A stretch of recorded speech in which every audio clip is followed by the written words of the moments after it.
ഇങ്ങോട്ട് നോക്കിക്കേ. നോക്കി ഇങ്ങനെ ലിപ്പൊക്കെ.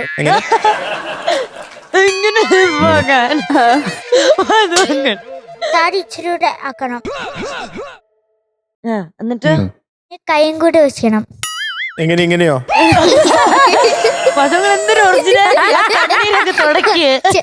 എന്നിട്ട് കറക്റ്റാ?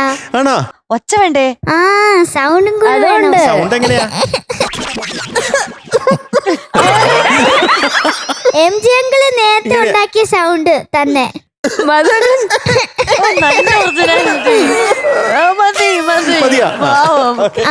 ഇനി ദേഷ്യം. ദേഷ്യം ഒരാളിലോട് ദേഷ്യം കാണിക്കുന്ന പോലെ എങ്ങനെ സൗണ്ട് ഉണ്ടാക്കണേ. കഴിഞ്ഞ ഉടനെ മധുങ്ങളുടെ കാർട്ടൂണിലേക്ക് വിളിക്കുന്നു. ഇനിയോ? ഇനി ചിരിക്കാന്. നമുക്കറിയാം. അതെനിക്കറിയാലോ. ചിരിച്ചോണ്ടിരിക്കല്ലേ? പൊട്ടിച്ചിരിക്കാനറിയോ? പൊട്ടിച്ചിരിക്കാൻ കാണിച്ചേ.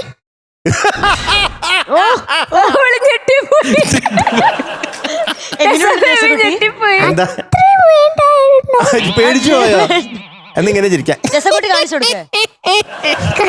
അങ്ങനെ മതിയാ? രസക്കുട്ടി ഒന്ന് കാണിച്ചു കൊടുക്ക്. ഇനിയോ? കൊരങ്ങന്റെ സൗണ്ട്.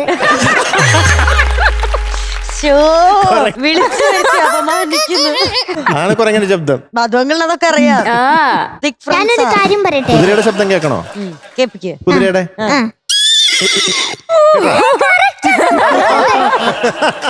ഞാനൊരു കാര്യം പറയട്ടെ. ഒരു ദിവസേ ജീവ മാത്രേ എന്റെ അനിയൻ മാത്രേ ബിരിയാണി കഴിക്കാൻ പോയേ. അവിടെ നിന്ന് മിയാവ് മിയാവ് അങ്ങനെ സൗണ്ട് ഉണ്ടാക്കി.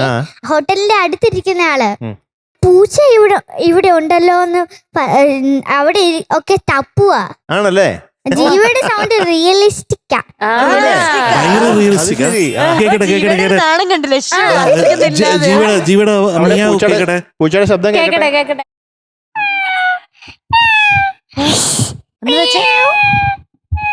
കേട്ടാ നമുക്ക് ഇതാണ് റിയലിസ്റ്റിക് പൂച്ച. അതെ ഇത് റിയലിസ്റ്റിക്. അത് മധുക്കളുടെ ഒരു കൈയടി കൊടുത്ത റിയലിസ്റ്റിക് പൂച്ച. താങ്ക് യു റിയലിസ്റ്റിക് പൂച്ച. എന്നെ കാണാൻ വല്ല ഡിഫറൻസ് ഉണ്ടോ? തക്കാളി പോയോ? പക്ഷെ ഞാൻ ഇതിനു മുമ്പ് കണ്ടിട്ടില്ല.